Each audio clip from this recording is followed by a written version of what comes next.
بسم اللہ الرحمن الرحیم۔ معزز ناظرین اکرام، السلام علیکم ورحمۃ اللہ وبرکاتہ۔ ناظرین اکرام، خلیفہ اول حضرت ابو بکر صدیق رضی اللہ تعالی عنہ کا پہلا ایپیسوڈ آپ کے سامنے پیش خدمت ہے۔ بیعت حضرت ابو بکر صدیق رضی اللہ تعالی عنہ۔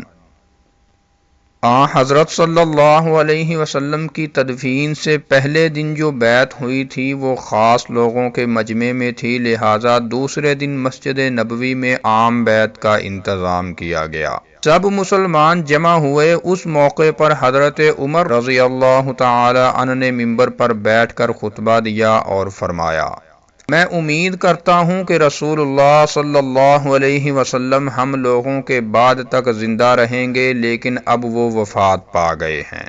بہرحال اللہ تعالیٰ نے تمہارے سامنے ایک ایسا نور رکھ دیا ہے کہ جس سے تم وہی ہدایت حاصل کر سکتے ہو جو رسول اللہ صلی اللہ علیہ وسلم سے حاصل کرتے تھے۔ بلا شبہ ابو بکر صدیق رضی اللہ تعالی عنہ رسول اللہ کے ساتھی اور غار کے رفیق ہیں۔ مسلمانوں کی سربراہی کے لیے تم میں سب سے بہتر یہی ہیں، بس کھڑے ہو جاؤ اور ان سے بیعت کرو۔ ناظرین اکرام، یہ کہنے کے بعد حضرت عمر نے حضرت ابو بکر صدیق رضی اللہ تعالی عنہ سے عرض کیا: آپ ممبر پر آ جائیں۔ حضرت ابو بکر رضی اللہ تعالی عنہ کے جسم میں کوئی حرکت نہ ہوئی۔ ان سے کئی بار کہا گیا، تب وہ کھڑے ہوئے اور پھر مسلمانوں نے ان سے بیعت کی۔ اس کے بعد انہوں نے لوگوں کو خطبہ دیا۔ خلیفہ بننے کے بعد یہ ان کا پہلا خطبہ تھا۔ معزز ناظرین، طبقات ابن سعد میں ہے کہ ایسا خطبہ پھر کسی زبان سے سننے میں نہیں آیا۔ حضرت ابو بکر صدیق نے پہلے تو اللہ کی حمد و ثنا بیان کی، پھر فرمایا: لوگوں، میں تمہارا امیر بنایا گیا ہوں، حالانکہ میں تم سے بہتر نہیں۔ پس اگر میں اچھا کروں تو تم میری مدد کرو، اور اگر برا کروں تو مجھے سیدھا کر دو۔ سچائی ایک امانت ہے اور جھوٹ خیانت۔ تم میں جو کمزور ہے وہ میرے نزدیک طاقتور ہے جب تک کہ میں اس کی شکایت دور نہ کر دوں، اور تم میں جو طاقتور ہے وہ میرے نزدیک کمزور ہے جب تک کہ اس سے حق وصول نہ کر لوں۔ جو قوم جہاد کو چھوڑ دیتی ہے اللہ تعالیٰ اس پر ذلت مسلط کر دیتا ہے، اور جس قوم میں بے حیائی عام ہو جاتی ہے اللہ تعالیٰ ان پر مصیبت نازل کر دیتا ہے۔ میں جب تک اللہ اور اس کے رسول کی اطاعت کروں تم میری اطاعت کرو، اور جب میں اللہ تعالیٰ اور اس کے رسول کی نافرمانی کروں تو تم پر میری کوئی اطاعت فرض نہیں۔ اب نماز کے لیے اٹھو، اللہ تعالیٰ تم پر رحم فرمائے۔ ناظرین اکرام، سیرت اور تاریخ کی کتابوں میں یہ ذکر ملتا ہے کہ کچھ لوگوں نے اس دن حضرت ابو بکر صدیق رضی اللہ تعالی عنہ سے بیعت نہیں لی تھی۔ ان میں ایک نام حضرت علی رضی اللہ تعالی عنہ کا لیا جاتا ہے۔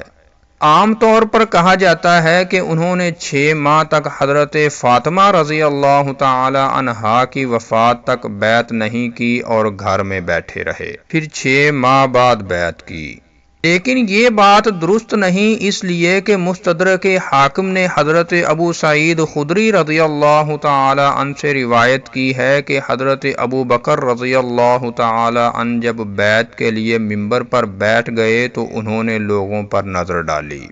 حضرت علی رضی اللہ تعالی عنہ نظر نہ آئے تو ان کے بارے میں پوچھا۔ اس پر کچھ انصاری اٹھے اور حضرت علی رضی اللہ تعالی عنہ کو لے آئے۔ اس کے بعد حضرت علی نے حضرت ابو بکر صدیق رضی اللہ تعالی عنہ سے بیعت کر لی۔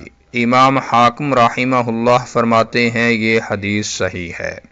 معزز ناظرین اکرام، یہ ٹھیک ہے کہ حضرت علی رضی اللہ تعالی عنہ نے حضرت فاطمہ رضی اللہ تعالی عنہا کی وفات کے بعد ایک بار پھر حضرت ابو بکر رضی اللہ تعالی عنہ کی بیعت کی تھی، مگر یہ دوسری بیعت اس وجہ سے تھی کہ وراثت کے معاملے میں جو علمی اشکال حضرت علی رضی اللہ تعالی عنہ کو تھا وہ بھی جاتا رہا تھا۔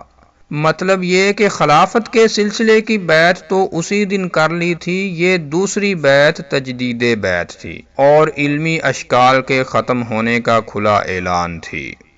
اسی طرح حضرت زبیر بن عوام رضی اللہ تعالی عنہ کے بارے میں بھی اسی قسم کی بات کہی جاتی ہے، لیکن یہ بات بھی درست نہیں، اس لیے کہ مستدرک حاکم میں ہی حضرت زبیر بن عوام رضی اللہ تعالی عنہ کے بارے میں موجود ہے کہ انہوں نے بھی حضرت علی رضی اللہ تعالی عنہ کے ساتھ ہی بیعت کی تھی۔ ناظرین اکرام، اسی طرح حضرت سعد بن عبادہ رضی اللہ تعالی عنہ کے بارے میں بھی کہا جاتا ہے کہ انہوں نے بھی بیعت نہیں کی تھی۔ یہ بھی غلط ہے، کیونکہ مسند امام احمد میں ہے کہ حضرت سعد بن عبادہ رضی اللہ تعالی عنہ نے خوشی سے بیعت کی تھی۔ معلوم ہوا اسلام دشمن ایسی باتیں مشہور کرتے ہیں، ان کی طرف کان نہیں دھرنا چاہیے۔ معزز ناظرین اکرام، جس وقت حضرت ابو بکر رضی اللہ تعالی عنہ خلیفہ بنے وہ مسلمانوں کے لیے نہایت نازک وقت تھا۔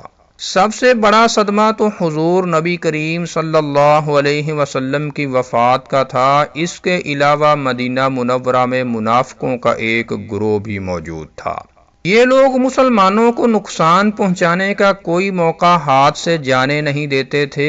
حضرت صلی اللہ علیہ وسلم کی حیات مبارکہ میں بھی انہوں نے بار بار منافقت دکھائی تھی۔ آپ صلی اللہ علیہ وسلم کی وفات کے بعد انہوں نے خوب کھل کر کام کرنے کی ٹھان لی۔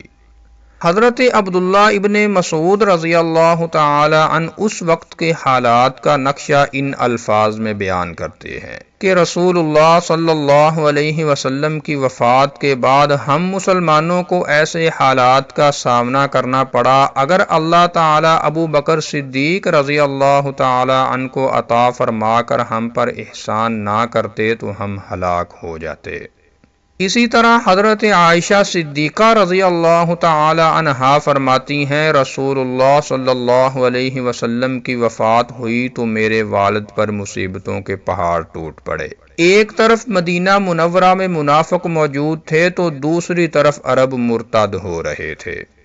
ان حالات میں ایک اہم مسئلہ یہ تھا کہ حضرت صلی اللہ علیہ وسلم نے اپنی زندگی کے آخری دنوں میں حضرت اسامہ بن زید کی قیادت میں ایک لشکر روانہ فرمایا تھا، اور وہ لشکر حضرت صلی اللہ علیہ وسلم کی وفات کی وجہ سے رک گیا تھا۔ حضرت ابو بکر صدیق رضی اللہ تعالی عنہ کے سامنے سب سے بڑا سوال یہ تھا کہ وہ اس لشکر کو روانہ کریں یا پہلے مرتد ہو جانے والوں کی طرف توجہ دیں۔ اس وقت تمام صحابہ بہت گھبرائے ہوئے تھے۔